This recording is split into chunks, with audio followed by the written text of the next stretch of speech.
yet again. I do so many drugs and I play for Amsterdam. Fuck Joe Watson. And these are top shit. Spend every Friday night, yeah, I'm hot boxing. In my Honda Accord, I hit bombs, blokes, sixes, fours. I don't run ones and twos, I only run from the law. I'm like a roast apple, cause I'm cooked to the core. I wear my high vis cause I'm visibly high. I pack so many fatties that I got RSI. Once I was a boy, now I am a man. Now, this might be the first and only ever episode where I need to give a disclaimer, and the disclaimer's going out to all the kiddies out there. Now, we know that you love the content, Caden and I do, but if you listen to this one, it might not be for you. Some adult themes, so maybe flick off while you can. But it is my honour to be joined by the Shakespeare of the sesh, the poet of the piss up, and the orator of the Aussie party culture. It is Tricky Mac. Tricky, how you going, brother? I'm good, bro. Thanks for having me. Mate, I went to your gig on Friday night. Yep. With Benny T and Daddy K as well up on stage. Yeah. And your gig was one of the very best I've ever been to. Thanks, bro. Like, I don't know what it is, man. Like, it's like, because there are 300 or however many people in there, Yeah. and it's real if you know, you know. Yeah. So, like, so many people would hate your music, just like the way they hate all Aussie rap. Yeah. Yeah. It's, I don't know how to explain it, bro. It is very much like, if you know, you know. And it's like the people who listen to our music, you either love it and you're like, fuck yeah, this is pretty funny. Or you listen to it and go, this is fucking garbage. These cunts are stupid.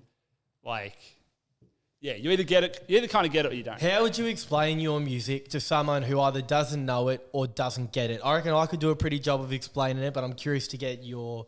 What is Tricky Mac? Tricky Mac is just like, I had a mate explain it as it's like the Beastie Boys if they were Melbourne drug rats. Love that. Yeah. And once he said that, I was like, I'll take that. Because I love the Beastie Boys and, I mean, the drug thing is... Yeah, that helps. Yeah, it comes with it, so yeah. I think, because I'm not a massive rap man. I don't listen to much rap. But when I try and listen to Aussie rap, a lot of it is like try hard gangster, like, you know, they're trying to be, you know, what you see over in the States or whatever. But you boys, I just think it's like three seemingly best mates. I don't know if you are, but you look like best mates to me out there, just rapping about your weekends, and it seems so like weirdly relatable. Yeah, I'm not going to shit talk Aussie rap, but I don't love it either, just because I've never seen a gun, I've never shot anyone, I've never stabbed anyone, I've never been rolled, any of that shit, so like I can't relate to that. And when that was like pretty much all Aussie rap was, when I was like growing up, I was like, oh, yeah, I just can't get around this. And then I was like, well, I wanted to make rap music, but I was like, oh, I'm not like an Eshe, so I don't want to pretend to be an Eshe because that's super lame. So instead I'll just fucking... It was literally just us trying to make each other laugh. Yeah. And like, what's the fucking stupidest way we can say, I just did a fuck ton of ket? Yeah. And then we had just like, yeah, that was pretty much it. But some of your... Because I reckon if I play like one of your songs, because I'm a fan. Yeah. I play one of your songs just out and about, or I've got a mate in the car. They instantly hear it and think, what is this shit? Like, that would be their instant response. But I go, just listen to the lyrics. Yeah. And I guarantee you will laugh. Like, I reckon some of your lines are properly genius, hilarious, double entendres. Yeah. No, it is... Yeah, fuck. We just want to make dumb shit, bro. Yeah. And we were just like, fuck it. Instead of, rapping about our lives, which are not like that interesting... Like, what we were doing when we first started was, just getting together and smoking bongs and stuff like that. And we were like, fuck it, this is, like, pretty funny. So what came first? The love of, like, the Aussie party culture or the love of rap with you boys? No, I love rap. I love, like, Run DMC and, like, Beastie Boys back in the day. Froth those cunts hard. And I just wanted to make beats. And I was like, well, I also want to rap, but I don't know what the fuck to rap about. And then Tricky Mac became a thing in like year 9, I think. Shit, that early. Yeah, because a kid in year... So my name's Nick. Yeah. My last name. I for what it's worth, I had no idea. Yeah, so my name I thought first name Tricky, surname Mac. Yeah, crazy to shatter the illusion here. But yeah, my last name starts with Mac. So this kid called me Nicky Mac, and it was around then I wanted to do some rapping. And then I did some tricky shit, and I was like, oh, Tricky Mac, that kind of works. And then I was like, fuck it. I'm just going to stick with this. Went home, changed my gamer tag on Xbox to Tricky Mac, and then it just kind of stuck with me after that. And then, I don't know why. I just wanted to make music. Well, I got to tell you how I found your music, man. Because it's one I actually tell this story a bit. And it's, it was like day 3 of pitch, bush tour for the music festival for those that aren't aware. And, usually, say the last day finishes at 4 o'clock, it finishes early so then everyone can get their sleep in and they can leave the next day. Yeah.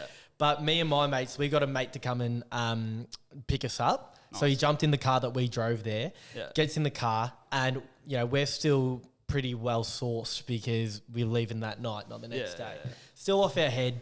We get in the car and we realise there's no radio because we're in the middle of nowhere, and there is no data, so we can't even play Spotify. And we're like, I can't believe we're still off our trolley leaving this music festival and we don't even have any music for the drive. Yeah. And one of the boys goes, "Whose CD is this?" And I was like, "No, not mine." And everyone's looking around each other going, "No, none of us have a CD." And it's just a plain white CD that has written on it Tricky Mac and the Rainbow Serpent. Yeah. And we're like, oh, we'll put it in, see how it goes. Mind you, Pitch is like a techno festival. Yeah. So we're expecting it to be some DJ that's dropping his mixtapes in or whatever. Yeah.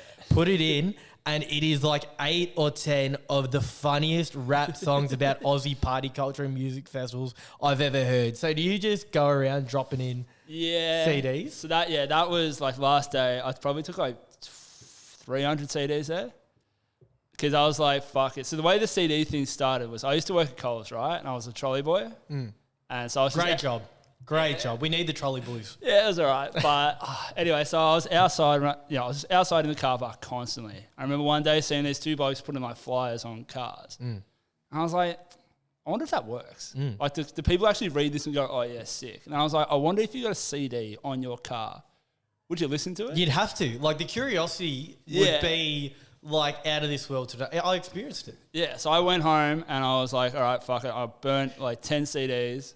And then I was working at Coles, like, next Saturday. I was like, all right, I remember the first car I put a CD on, I was like, I'm going to do P-platers only. Yeah. Because that's, like, target audience, 55-year-olds don't want to hear about smoking bongs and doing ket. Yeah. Whereas people... It's like setting your, like, Tinder age, like, to 18 to 21. Yeah, I was genius. Like, we'll just hit that, we'll hit that hard. And there was this, like, 4 boys drove in, they all got out of their car, and I was like, all right, fuck it. I'm going to do it. Went up to their car, put, like, the CD under their windscreen, and then I went and I just hid in my car. Yeah. I was just watching it for, like, half an hour, and... Wow. They didn't come back, and then my shift finished, and I was like, all right, fuck this. I'm just going to go home. And then the next week... same car comes in, and I'm looking at it and I'm like, holy fuck, it's that car. Yeah. Like, what the fuck? And I'm just like, pretending that the trolleys to do this shit, and they get out of their car, they're like 20 metres away, and it's here. Oh, I think that's him.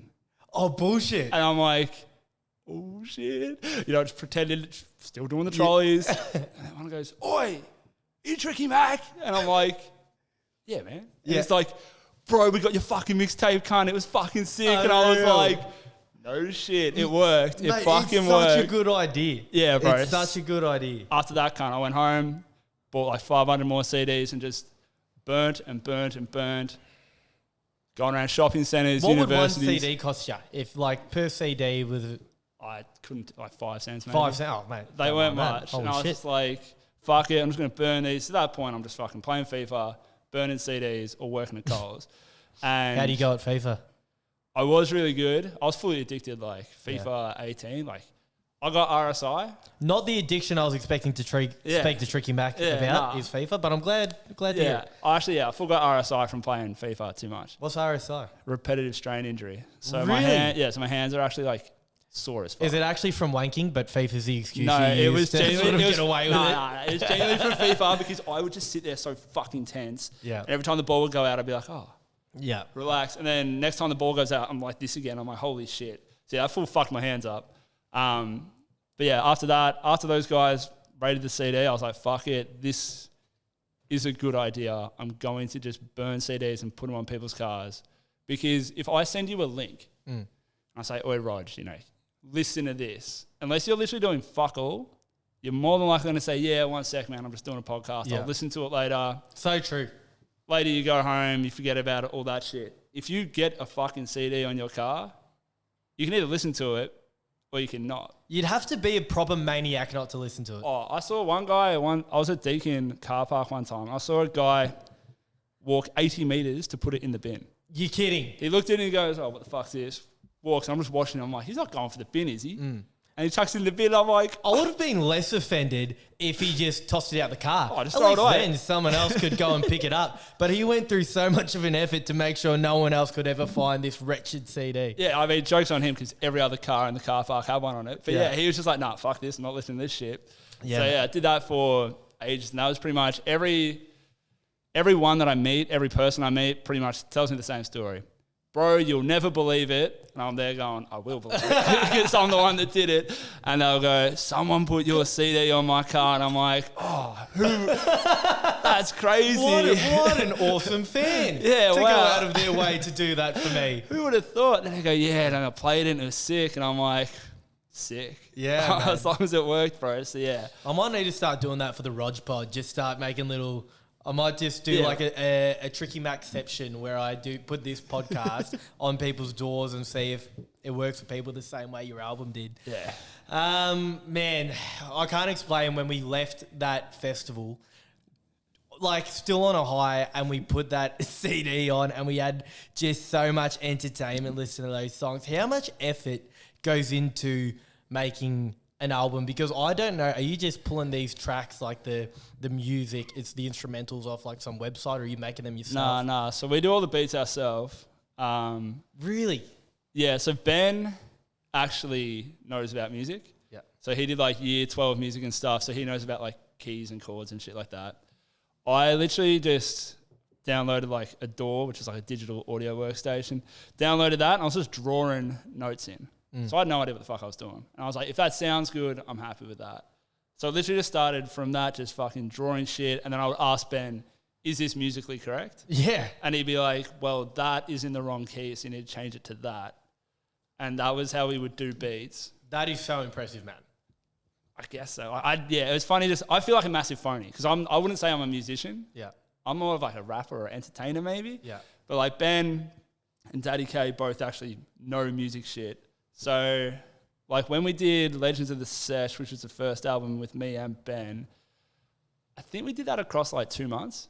Mm-hmm. And that was, I was working at Coles, he was working at Macca's, and I was living in Williamstown and he was in Bourne. So I would just drive across pretty much every day after finishing Coles. Shit. And kids, that's like a 45-minute drive. That was when I was just thinking of words. Just like, what rhymes with sesh?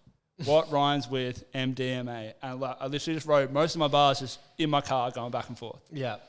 And it just, I don't know why.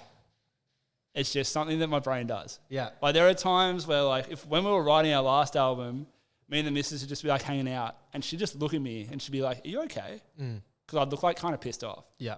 I'd be like, oh, I'm just thinking of words that rhyme. And she'd be like, yeah, right. And I don't know why, it's just what I do. Yeah, man, I love that. So, like the last album we did, Legends Never Died, we did that for like 2 years. That took us. And it was just every Thursday. 2 years. I'm not surprised Yeah. listening to it. Like, I'm there going, there has been work that's put into this. Like, and clearly that gets received by your fans. That's why people pack out, like, Yeah. the band rooms. But do you ever, like, when you were making the albums, what are you thinking about in terms of, especially when you're making the first ones, are you thinking, hey, boys, we could be, like, Cursor big here? Or are you thinking, if we could sell at a band room, that'd be cool? What's your ambition with it? At that point, it was like, I want, like when we're doing Legends of the Sesh, my whole thing was I want Ben to think that this is funny. Yeah. Like, because Benny T was my favourite rapper. And I was like, well, I want Tricky Mac to be his favourite rapper. Oh, was Benny T a rapper before you were? Nah, sort of so I did like one album early on, and then after that he came and he was like, oh, let's do one together. Okay. I was like, yeah, sure. So then he came in, and when we would record, because yeah, he'd be working at Macca's, I'd be working at Coles. When we would record, we wouldn't tell each other what we were about to record. So pretty much every single take on Legends of the Sesh in the background, when Ben's rapping, I'm just there trying not to make any noise. Bro, that is hilarious. Our producer's also there just like trying not to piss himself. And that was the best experience because it was just... I wish you had footage documentary Oh, style. I wish bro, you had like yeah. a documentary of you guys making it. Yeah, same, but we just didn't know what the fuck we were doing. Yeah, But no, you wouldn't have known it was going to be any good or that people would love Yeah, it. but yeah, and then it was the best feeling like when I'm rapping and hearing him laugh in the background, or like once you finish your verse and just the whole room just like everyone's pissing themselves. Yeah. I was like, all right, cool. Oh, I guess we'll give that the tick of approval. Yeah. But yeah, it was just... I felt that because I do a bit of stand-up comedy, but when I listen to you boys, I think, is this rap or is this stand-up? It's like, you set it up and then you hit a punchline and I'm like, fuck, these boys are doing stand-up comedy and they don't even realise. I mean, yeah, we were just like, when we made it, we were like, it has to be funny. Yeah. Like being funny was like the goal, but it has to be funny, but also like good enough music that you want to listen to it again. Yeah. Like it can't just be a full meme and just like, Yeah. bongs, nice. Yeah. It has to be like, I wanted people to listen to it and go, fuck, these cunts have put way too much effort into like saying this dumb shit. But that's what makes it so funny. Yeah. It makes it so funny because I go, these guys have spent all this time writing, producing albums about doing drugs in backyards and dropping it on cars, and I'm listening to it here. And the funniest bit is that I love it. Well, yeah, that's the thing, because it's just like we were literally just trying to make each other laugh, make our mates laugh, and then it was funny when people started like messaging on Facebook, being like, "Oh, I got your CD." This is just like what me and my mates do. Yeah. And then I kind of realized, maybe me and my mates aren't that special. Maybe this is just what everyone's fucking doing when they're like 20 and just like stupid as fuck. So, yeah, started out as a massive piss take. Then people started listening to it. And then it kind of just became like, okay, I guess this is what we're doing now. And we'll keep doing it until it's done. Was there ever any like, I know that all rap, even like the biggest in the world, like Eminem, they say the most absurd shit that like, if you actually meant it, then like you're a criminal, right? But like they just say absurd shit. Yeah. But because you boys, what you're rapping about is so sort of relatable at times. Yeah. It's not really that absurd. Like a lot of your stuff is absurd, but some of it is like, oh, this is just shit that I've seen mates do on a weekend. Yeah. Was there ever like a hesitancy of, oh shit, like putting this out there might have negative repercussions, or was it always just a laugh? I didn't give a shit really, because I was like, in my head at this point, I'm like, if this can launch and if this can become a thing and we can go fucking do like Triple J festivals and shit like that, that would be fucking elite. So early on, I was like, I'd like my auntie telling me like, oh, don't put this out because you won't be able to get a job. So your family know about it? Yeah. So my dad, he's come to like pretty much all the shows. I don't know. Was he at the one on the weekend? Yeah, is it the one on the weekend? And is he there going like, yeah? I don't know. He's usually just at the back, but I think if he didn't rate it, he wouldn't keep coming back. Yeah. So he came to that. I don't know what he thinks. I think he just watches and goes like, "What a dickhead," but whatever. Yeah. I think it helps that there's people at the show. If it was just me up there by myself in front of a crowd of 4 people, it's an open mic night and no one's really keen. Yeah, Dad would probably be like, "What the fuck?" But I think from his perspective, it would be weird, that like your son's doing all this shit you don't really know about, and then one day he turns around and says, I've got 200 people coming to a show. So is that how he was completely oblivious to it, and then one day he said, "Hey man, I'm a rapper and I have people that love my music come to my show"? Well, actually, he didn't know. Then the first show we did was at the cricket club I used to play at after training. Which cricket club? North Balwyn. Shout out. Bulls, shout out.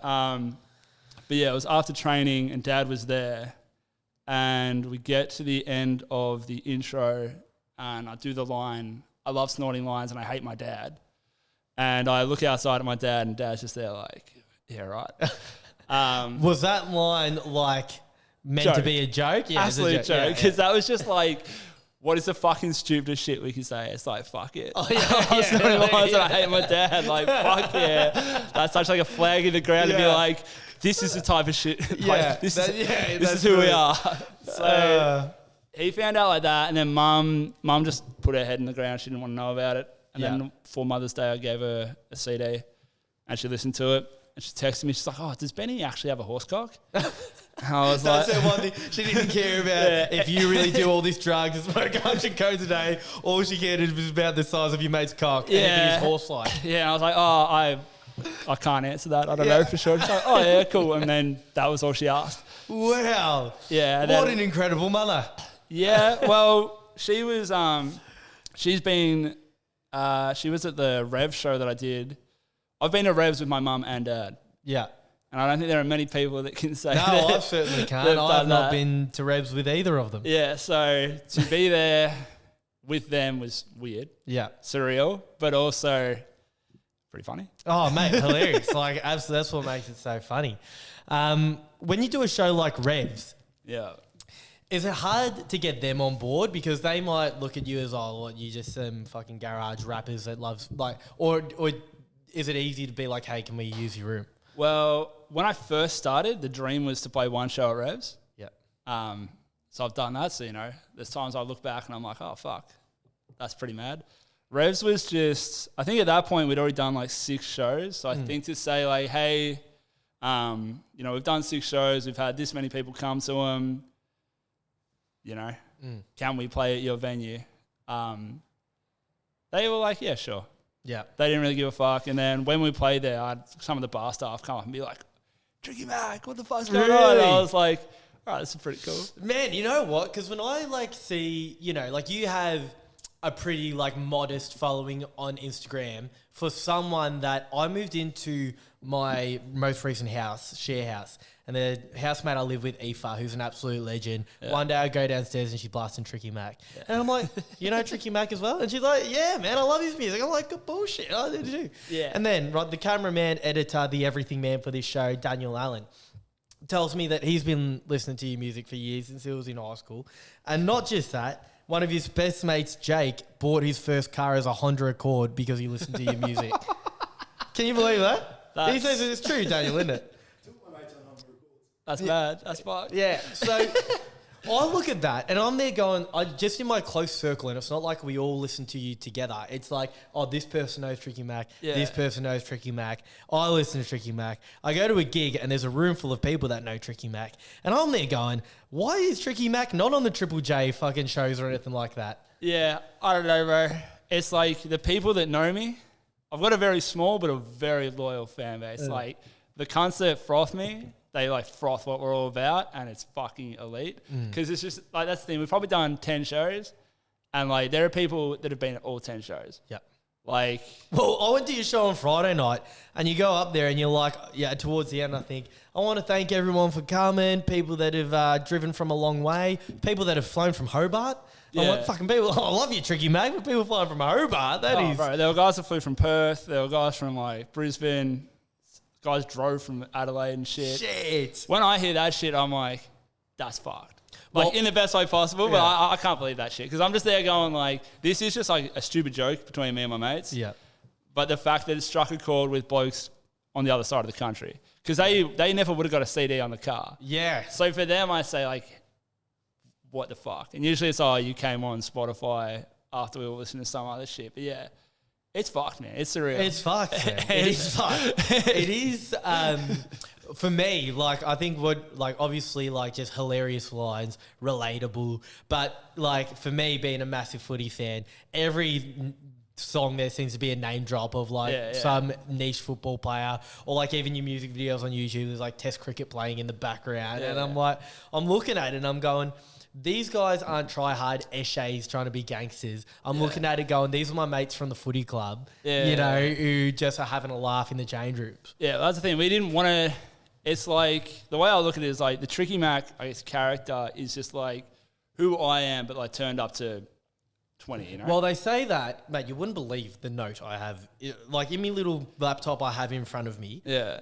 What I have written is WWE, turn the volume up to 20. Yeah. And that's because I heard someone in the wrestling world say... Chris Jericho would have said that. Because, dude, me and Ben, massive wrestling fans, right? Yeah. Like, when we were kids, like, we wanted to be wrestlers. Yeah. We used to do, like, backyard wrestling and shit. There's clips on YouTube of us, it's like, of me powerbombing the fuck out of the cone. Great. Like, that was what we wanted to do, but then we didn't want to lift weights. We didn't want to jump off ladders. And being a wrestler was a bit too probably scary and also kind of unachievable, being like blokes from Australia. It's a pipe train. Yeah, and then we were like, oh, well, I guess like wrestlers get to get up there and just talk their shit. So we can still do that. That's like the funnest part. And then we were like, fuck cutting it. Promos. Yeah, we're just getting up there, cutting promos and just fucking being dickheads. And that's like, I view Tricky Mac as like a wrestler. Yeah. And like the whole story we've done is like just, it's as real as wrestling. It's like, if you want to believe it, then we'll fucking take you on the ride. Mate, I love that. Because we're just like, fuck, because it's funny, bro. It is, man. And it's like, so funny. Tricky Mac is like the gimmick, yeah? It's like if I was a wrestler, that would be who I'd be going out there and who we'd be being. Yeah. And it is just like, yeah, it's just us. Yeah, man. Turned up to fucking 20. It is, bro. It is, which we absolutely love. It's funny that you say that because I would have heard it from WWE for the first time. I don't know where I heard it, but I just knew that someone said to be the perfect character, you can't try and be someone you're completely not. Yeah. Just be yourself and turn the volume up to 20. Yeah. So when I'm listening to you and the shit you're rapping about, I'm like, all right, well, I've never taken it this far at a party, but I can see how it could. Like, I know where you're coming from. Yeah, it's kind of like instead of saying I did 1 pinger, I'll say I did 50. Yeah. Genius. Why is anyone else not thought? Yeah, so we're just like, fuck it. Let's just do this shit because it's fucking funny. And then, yeah, like, there are, like, I've had people message me, oh, do you actually put K on your ham and cheese sangers? And I'm like, oh, yeah. Nah, man. Of course I do, bro. I don't even think, like, fucking prime Ozzy Osbourne or, like, Steve-O from Jackass would be putting K on their ham and cheese sangers. I don't think anyone would do that. No. That would be a waste of your cat if you are. Now, I'm keen to know plenty more about you and know a bit more about the Tricky Mac story. But for now, you're the debutante for the first ever edition of the Legends Ledge, the Ledge of Legends. Behind me, for those that are watching on the YouTube, at the bar, at the Rochi, which I don't say enough that we were at the Rochi because I should pump them up. Behind me is a ledge that I want to fill with decorations or gifts, something that each guest can come on and give me a piece of themselves. And behind me, we put on the Ledge of Legends. So, Tricky, what have you brought in for the Rod show? Well, I've actually bought this here. This is my CD burner. Shit. So every single Tricky Mac CD that's ever gone on a car was burnt on this by either me or my missus. And do you not? I think you need this, Tricky. I think well, unfortunately, cars don't have as many CD players these days. Right. So I think my days of burning CDs and putting them on cars might be behind me. Mate, But Rog, I want you to have that. It couldn't be any more appreciated. Let me chuck it up. Keep it safe. But let me shake your hand. It's an absolute honour and a privilege. yeah, every CD ever done was on that thing. I didn't. For me, that's like you pulling out some like prehistoric bit of technology. Bro, you wouldn't know me if that thing didn't exist. Yeah, incredible.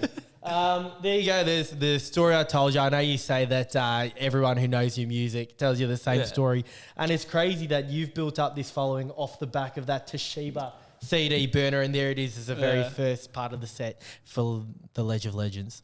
And it's going to be there for an eternity. Oh, I hope so. When this is, you know what the big problem with the Rog podcast is? What? Is when people search up Rog, R-O-G, apparently it comes up with this bloke, I don't know if you, Joe Rogan. Mr. Rogan, yeah, I saw that. I looked it up the other day, I was like, oh, fuck this Rogan dog. Yeah, I know. I don't know if he's any good. He must be going all right. But when the Rog pod overtakes Joe Rogan, that'll still be up there, which is exciting.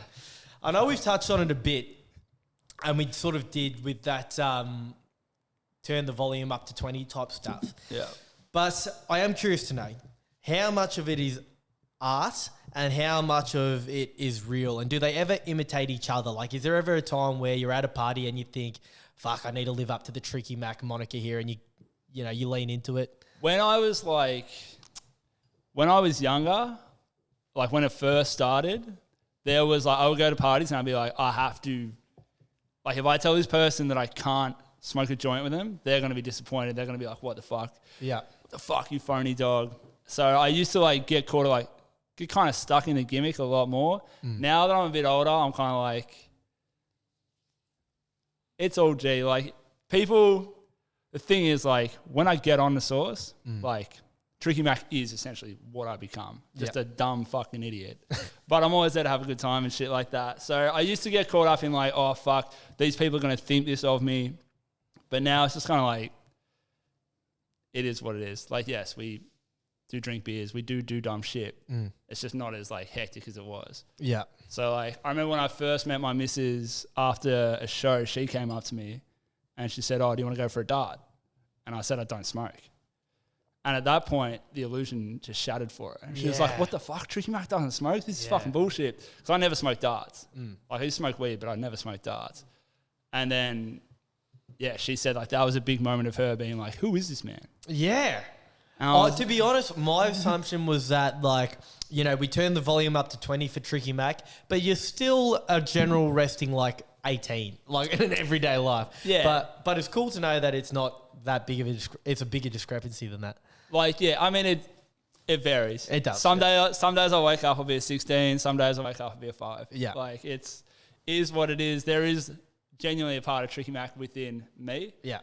But I'm getting better at being like, oh, maybe on the weekends. Yeah. We'll save Mr. Mac. It's like Ric Flair, man. Like, Yeah. Ric Flair just lives and breathes the being gimmick. Ric Flair, yeah. He became Ric Flair. He's no longer the old bloke Richard Flair, which is his real name. Yeah. He That was is the full-blown thing. I Ric was kind Flair. of like, if I was to be full Mr. Mac all the time, I would die. Yeah. Because that man is out of control. It wouldn't surprise me if that's a trap in another alternate universe Yeah. that you fell into. Well, that was the thing, because I was always like, it was hard because Tricky Mac is a moron. Yeah. Like, love him to death. But, like, if I was doing that, yeah, I would be dead. And I do actually like living and hanging out with my homies and shit like that. I'm glad you're living, and I'm glad you're not dead. So that's not like, I don't know, I was glad I kind of had the self-awareness to be like, all right, this is funny, but also... Well, I feel that in your tunes, right? Because, and this is an important part of your music for me when becoming a fan, is that there is a self-awareness and like you make an effort to tell people that smoking ice is not on. Like that's no good. Heroin's no good. Yeah. Just stick to the fun stuff that you see people doing at the odd house party. Yeah, that's the thing. I like to draw that line just to be like, because like fuck doing ice. Yeah. Like that shit will fuck your life up. 100%. I'm sure heroin's fantastic, but... They rave about it, but yeah, but probably not. horrible. It's just... Could ruin your life. Will ruin your life if you do it. And that's not to say that, like, you know, MDMA won't fuck your life up. If you do that all the fucking time, like, yeah, you will. You'll hate your life. But, like... But there's levels to the game. There's levels to it, and it's just like, yeah, don't be a junkie. Yeah. Be a cooker. Great song. Yeah. One of my favourite songs from Dream. Yeah, and there's a big difference, yeah? Cookers were happy, you know, come to us at the party, yes, sick. Junkies are, like, kind of scary. Junkies are like, you know, roll ya. They'll fuck your life up. It's good that you make the distinction though, because especially like you're dropping CDs, P-platers, they'd be impressionable 18-year-olds, love your music, and they could easily go, fuck, you know, I'm going to become an addict, this is sick. Yeah. But you set the rules, have a fun time, but don't kill yourself. Yeah, like let's just be like somewhat smart about it. And then, I feel like, is there another line you draw in terms of like, I feel like there's like some things you don't allude to or don't say. Not really. It's mainly just like, don't do that, and just like, don't be like an actual fuckhead. Yeah. Like, you can do as many drugs as you want, and as long as you're just like keeping to yourself and don't be like the full sloppy cunt. Yeah. Like, be able to control yourself, please, for the sake of everyone around you. It's a great message. Yeah, and like that was something I've always been pretty good at, is just like, just being in control and never being fully like... Yeah. staggering and going up to cunts and not knowing what the fuck he's saying, or being like a rude cunt. You know what? It's actually a good way of going about it, because I think you have people who will try and tell everyone, don't do drugs or whatever. Like they said that rule. That's the message, don't do drugs. And ultimately, they've been saying that message forever and people still love doing drugs. Yeah. For the kiddies at home, don't do them. They're no good for you. Yes. But a lot of people do them. And I think it's a better message to say, look, if you do them, don't do the really bad ones, and do them in the right way and still have a fun time so people can have fun around you. Yeah, I think that's like realistic. I think that's kind of like where I feel like we're going as a society, is like, it's no longer don't ever do this again. Because if you do this, you know, if you do a pinger once, your life is fucked and you'll be sleeping on the street. Like that's just like not true. I think you see it even in the footy world, where it used to be like, oh, this player's done cocaine, and then they get demonized in the media. Yeah. But now it's sort of like, it's rife in the community. We know everyone does it, like sort of thing. And it's like, obviously, there is a world where I think we can all live harmoniously with drugs. And then there's also a world where, hey, if we all just started doing ice, the world would be shit. Yeah. So let's not go there. Let's not do that. But it's like, you need to have some level of like understanding of like, you can't just say, don't do this, and then expect people to not do it, because people are always going to do it. Obviously, don't go out and do juice till you fucking OD and blow out. Like that's not. Yeah, that's not fun for anyone. But if you and your boys want to fucking go to your mate's place on a Friday and smoke some weed and watch movies, Watch some footy. yeah, like that's, Go for it. Have a fun time. yeah, it's fine. Where to next for Tricky Mac, do you reckon? Like, are you going to just keep on pumping out tunes? Do you ever, like, struggle? Is there only so many ways you can rephrase doing K and make it funny? Yeah, I think so. I think at the moment, where we are right now, like me, Benny T and Daddy K are happy to not make any more music because we've done I think I made 8 albums. Mate, I can't believe your discography. This isn't like, for those that aren't aware, this isn't like one album that's sort of funny that's become a cult hit. You guys put in the hard yards. You have a heap of songs that I haven't even listened to. Bro, there'd be there is a fuck ton of shit. The whole way we originally weren't going to tell a story. But what happened was after me and Ben did Legends of the Sesh, I was like to Ben, this is pretty cool. Because we were putting CDs on cars. People were coming up to us. We did shows. And I was like, holy fuck, this is actually taken off a little bit. And then Ben was like, oh, I don't want to rap anymore. And I was like, oh, okay.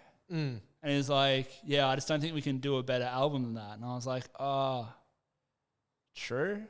So that kind of sucked. And then after that, I did the Rainbow Serpent, which only had Ben on one track. That was because I was like, dude, can you please just because he's my favorite rapper. Yeah. So when he fucked off, not only has he kind of left me high and dry, no offense, Ben, but it's true. But then the Tricky Mac and Benny T was kind of no longer a thing. I was like, fuck, this kind of sucks. And then I did Rainbow Serpent without him, and I just have everyone come up to me and be like, Tricky Mac, when's Ben going to be on the next track? And I didn't know how to tell people Ben isn't coming back. Yeah.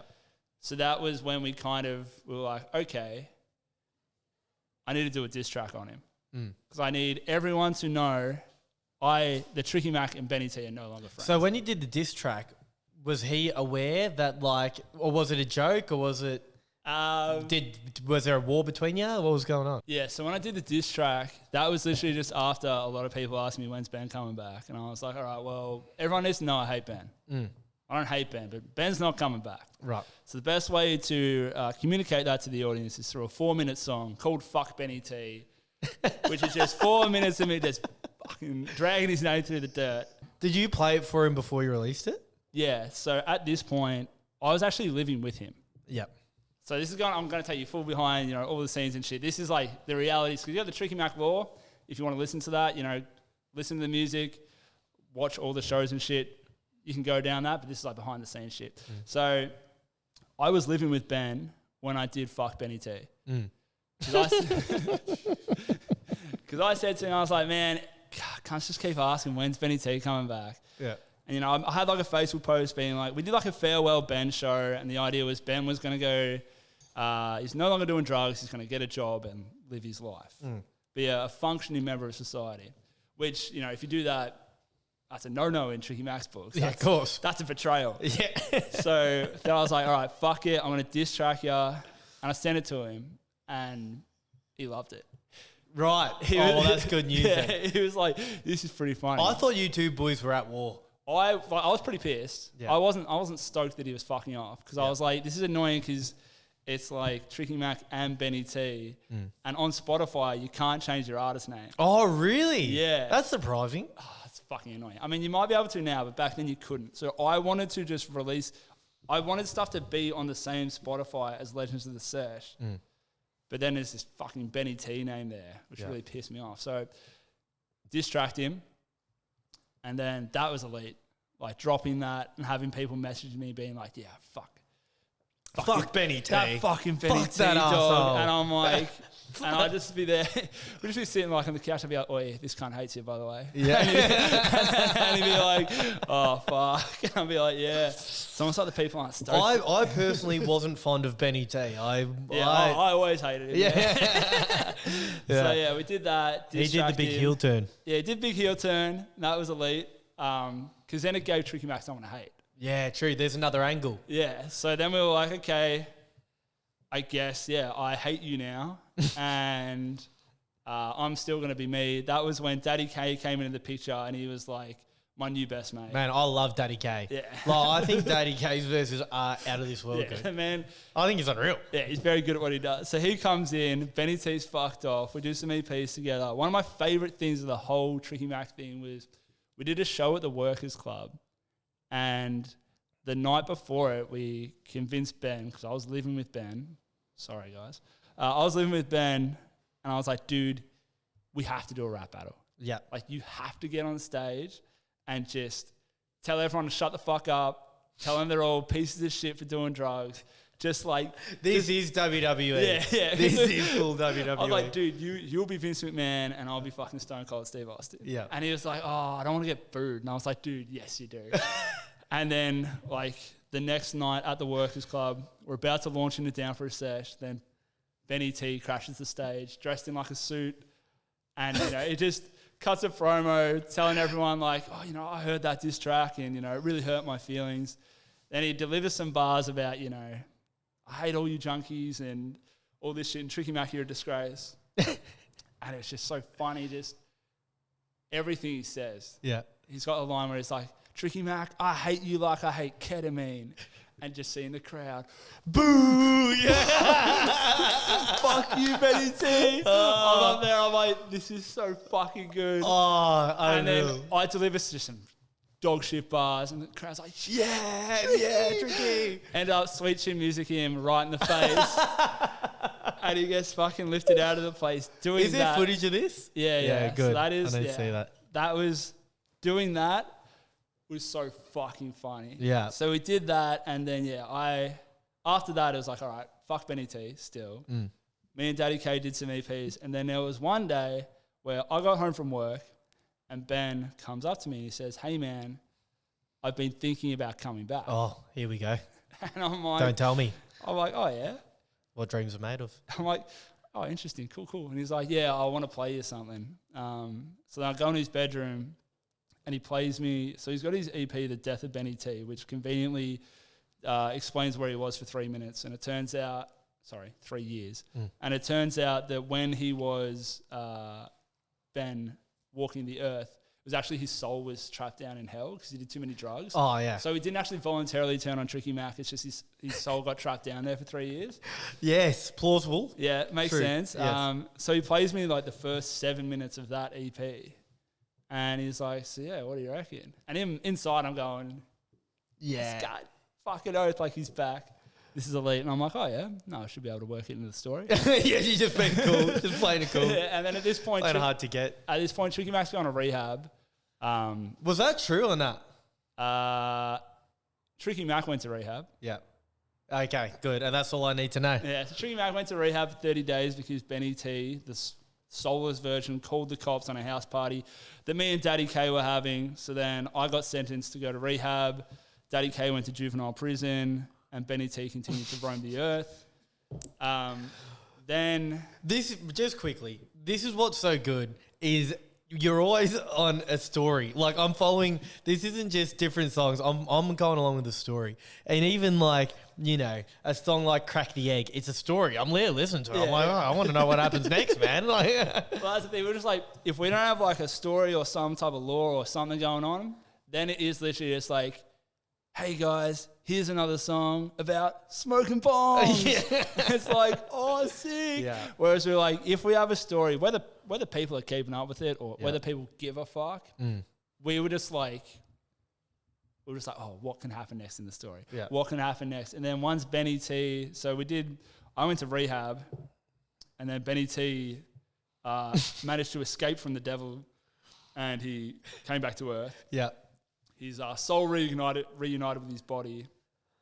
And then Tricky Mac at that point was about to retire because I've gone to rehab where I had been like electroshock therapied into sobriety. Oh, because I was one of their toughest. You're kidding. Yeah, I was one of the toughest patients. They just couldn't crack me. So then they essentially tortured me into sobriety, which, you know, that was really good. That must have been a horrible experience. Well, at the time, I was really, really looking forward to it because I'd seen the light finally. And then we did a show at Rose, which is the Tricky Mac retirement show, which at the end, all the lights went down. Undertaker's coming. Benny T pops up on stage, hits a cop in the face with Sweet Chin Music, and then reunites with the boys. Yeah, which Tricky Mac didn't see coming. We didn't have that planned for 18 months.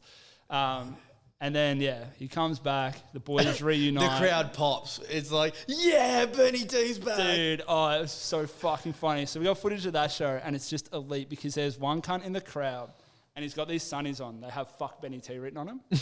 And when Benny T pops up on stage, this cunt's just flipping him off, just being like, "Fuck you." Then he kicks the cop, spits a verse, and by the end of it, the cunt's like, yeah, let's go. I've always loved you, bro. Bro, it's literally like you're watching like John Cena's heel turn or whatever. Yeah, like bro. it's full unreal. And it's just, that was just like having that, like the lore go throughout it. A lot of it was just making up on the spot, and we're just like, fuck it, I guess this can happen. Yeah. But I always like to have a part of the show that isn't just like doing the songs. Bro, even at your last show on Friday, I was watching and you pull the cop up and you do the skit and, you know, you belt the cop again and whatnot. And it felt like I'm watching a show here. It's not just a couple of boys having a rap. There were times where I'm like, oh, no, this is a full-blown theatre show. Yeah, that's the thing. We're just like, I don't know, we don't do that many shows. Like, we probably do like 2 shows a year. But we want every show to be like a wrestling pay-per-view, yeah? Like, this is, you know, our version of SummerSlam. And what is going to happen at that show is what we're always asking ourselves. Like, because we just do shows where we play the songs, that's fine. But we want it to be, like last Friday that's the show where I got kicked in the balls by a cop. And like, you know, when we're, you know, in 10 years' time, we'll be like, oh, what was that one? Oh, yeah, at the Evelyn, you got kicked in the dick. Yeah, and I'll be like, that was mad. What a great show. Yeah. Oh, man, I was kind of nervous going into that because I was like, I'm about to get kicked in the cock. Yeah. Oh, so you didn't take any precautions. You didn't put a box in there or something. We were thinking about doing the box. I was going to wear a box, but I didn't want to wear a box the whole show and just like be fiddling with my nuts the whole time. Yeah. And then, I was talking to the cop beforehand, and he was like, I'm not going to hold back. Yeah. I'm going to boot you. Good. And I was like, he's like, I can't. He was probably that bloke that walked 80 metres to throw your CD in the bin. He was like, I've been waiting years for this moment to kick you in the cock. Bro, he's just like, fuck it. I'm not going to. He was like, I can't risk this looking shit. Yeah. And then he just booted me, and How'd that go? It wasn't that bad. Ah, I good. haven't been kicked in the dick for a long time. Oh, you're missing out. Yeah. I do it. But I no, do it was it all actually the all time. right. I got past it pretty easy. So Very good, man. Well, you know, I couldn't have had any more fun at the show you were at. How do you feel up there? Like, now you've done a few shows. Do you walk in? Are you anxious? Are you nervous when you're up there and you see everyone singing your lyrics back? Do you take a second to go, what the fuck's actually happening here? Like, this is surreal. Where's your head at with it all? So I get super nervous before the shows. Like, I'm a serial pisser. Like, I probably pissed or tried to piss 9 times in the 20 minutes leading up to going on stage. Really? I just want to be empty. Yeah. I don't want to have to go up there and be like, oh, sorry guys, got to go piss. Bear with me for a minute. I don't think I've ever seen that at a show ever. That would be mental if you took a... So I was just like, I get super nervous, but I just tell myself, I used to get super nervous. And then after the first show we did, I was like, everyone that's here is here to see us do well. Yeah. No one's bought a ticket to be like, oh, I hope they fuck their lines up and I hope this is a terrible show. Yeah, so everyone's there to see us do well. And once I had that realization, I was like, these people have paid to see Tricky Mac. So I'm going to turn up to 22. Yeah, fuck yeah. And it's a sick feeling to be able to go out there and just be like, I can be the stupidest cunt that I could possibly be. Fuck yeah. Anything I do, anything I do within reason, I can't go smash someone, I can't punch someone in the face in the crowd. Of course. Boo, that's not good. We've talked about this. Yeah. Don't be a full junkie, just be a bit of a cooker. Don't be a fucking. It's just like, I can get up there and just whatever the fuck I want to do.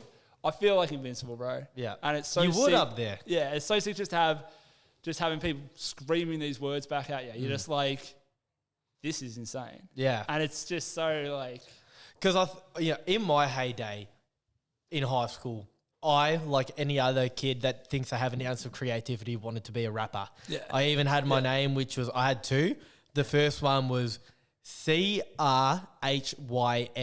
but the C and R were capital because my initials are Connor Rogers, CR. Nice. And then there's rhyme in there as well. And there's crime, which typically rappers get up to. Yeah. And then I had my other name, Iconic, capital CON for Con, Iconic. Oh, nice. They are my 2 rapper names, right? So, nice. But when yeah, thank you, man. I'm glad I got the approval from Tricky Mac.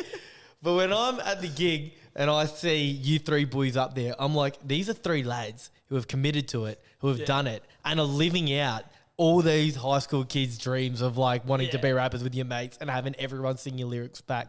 There is something about that and having a little subculture where only these people, if you know, you know. There's something about that that is even cooler than like being some big like mainstream sort of musician. You know? No, it's like, it is sick. And like one of my mates said to me one time, he's like, you're like the perfect level of fame, because it's not like, if I was fucking like, I don't know, ASAP Rocky, I wouldn't be able to walk down the street. Yeah. But he was like, dude, you have like enough random cunts come up to you to be like, Tricky Bag. Showering you with love and appreciation. Yeah, that it's like cool Get when you it on their happens, potty. but it's not like annoying. And I'm like, sure. Like there were plenty of times when I was younger, I was like, oh, fuck, I wish I was ASAP Rocky. Yeah.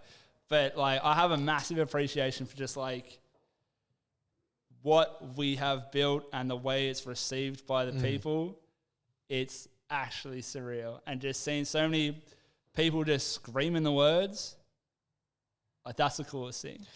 Mate, I was one of them. I was there on Friday night. If you ever, I know that you're off to Amsterdam, Tricky Mac. Yes, sir. But if you're ever back in the great state of Victoria and do another gig, I'll be one of the blokes there again. So thank you plenty for coming on, mate. Thank you plenty for making your music and dropping your CDs on cars, because you've been an absolute pisser for me and my mates.